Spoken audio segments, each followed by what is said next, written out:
Hi, I'm back. Can you see me over these bottles? I'm going to be doing another tasting of Mexican bottled hot sauces, which you can find in practically any supermarket in Mexico and many stores in the United States now too. These are some of the classics. We have the industrial family-sized bottle of Valentina, probably the most popular bottled sauce in Mexico. We have Cholula, also very well known. This one is, salsa huichol.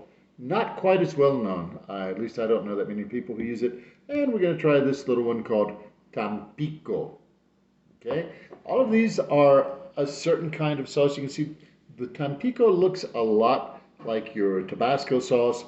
The others, you can see, they have sort of a thick texture, and that affects the flavor.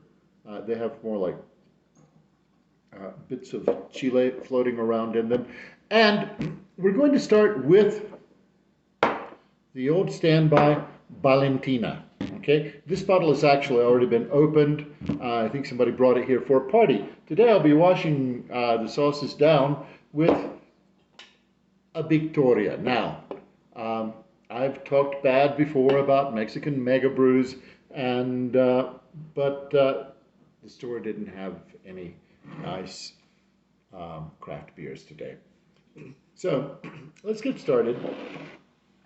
We'll start off with the Valentina sauce, and I'm going to be trying the sauces today on potato chips because these sauces, especially the Valentina, when they're not going into a clamato drink, they usually go on potato chips or on popcorn or some other sort of snack like that. So we've got the perfect thing to try it on.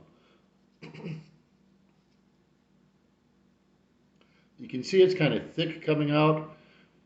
These sauces are not very hot, so I'm going to put more than I usually do on here. All right, let's see.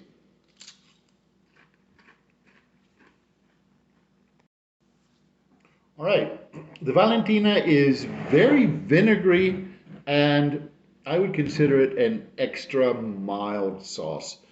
If you're not accustomed to eating anything with hot peppers in it, maybe you'll think it's hot. But for me, it's a mild sauce, and that's probably why it's so popular. All right, let's move on now. Goodbye, Valentina. Let's try the Cholula. This is another very popular brand, and it's a slightly different tone of red, but it's approximately the same sort of sauce. It's the same sort of thick quality, and you'll see it comes with a nice wooden cap. This is a new bottle. Whoa, that was on pretty tight. That's good. I already shook it up. I should have some bigger potato chips. Too bad. Oh, look at that. It's much lighter in color than the Valentina.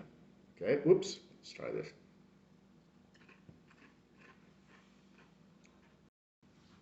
All right, I'm going to have some of this beer to get the taste of that out of my mouth.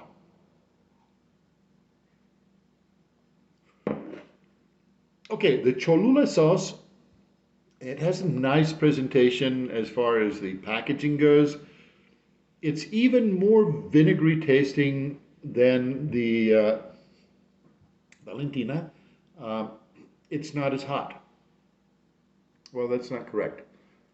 The Valentina has the same level of hotness from beginning to end.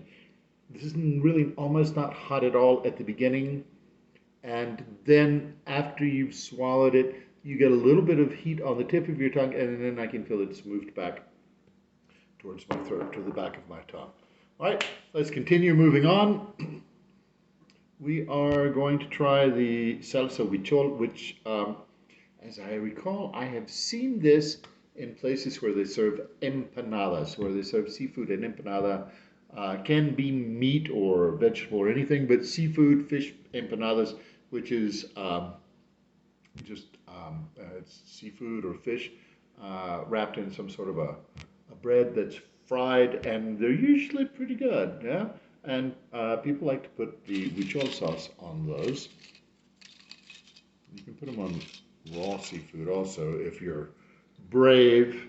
You have to be careful about raw seafood these days. It's probably not recommendable. Okay, you can see it's a very similar sort of consistency to the other two.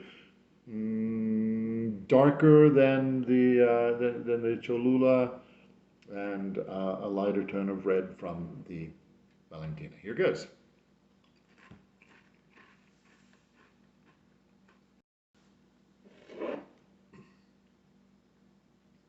Okay, the huichol is more similar to the Cholula.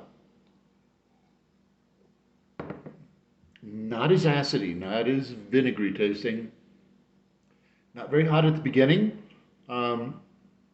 but then a substantial burn at the back of the tongue after you've gotten it down. So some people might find that delightful. That's probably why it goes well with those greasy fish and seafood empanadas. All right, so now let's move on to the Tampico. I've had the Tampico before. It's been a long time.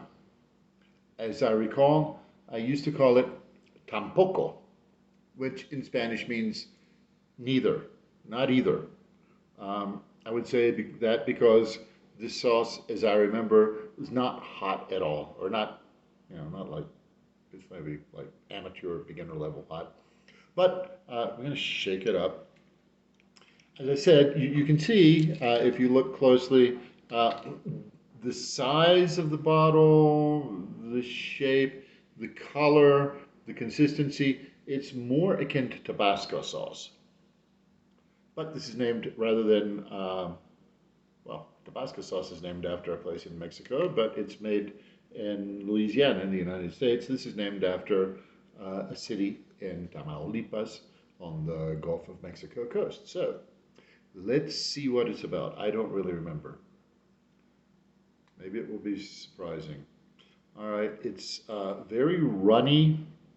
It looks kind of like sticky. It's like, if you can understand that, it looks like sticky but runny at the same time. Okay, here goes.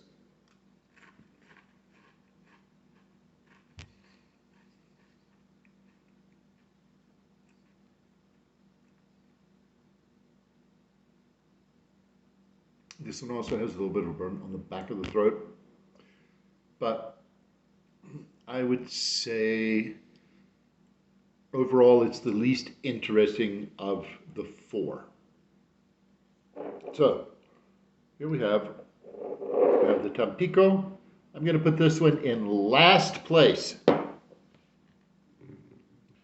for interesting, just because it's interesting. It's not the best sauce in the world, but yeah, so Holy Week's coming up. People like to eat seafood and stuff here in Holy Week, so I'll keep this around. Maybe we'll have some empanadas. This one, I don't know. Maybe it's tied for last place with the Tampico. It's really not that good. Valentina, if you like something vinegary that's not very hot, go for that. Honestly, I am not impressed by the flavor or the heat of any of these four sauces. But, what do they say? Mileage may vary, your personal results may vary. Anyway, this is my idea about these four sauces. Hope you enjoyed the video. Give it a like. If you haven't seen my videos, if you haven't followed me, give me a follow. Take care. See you next time.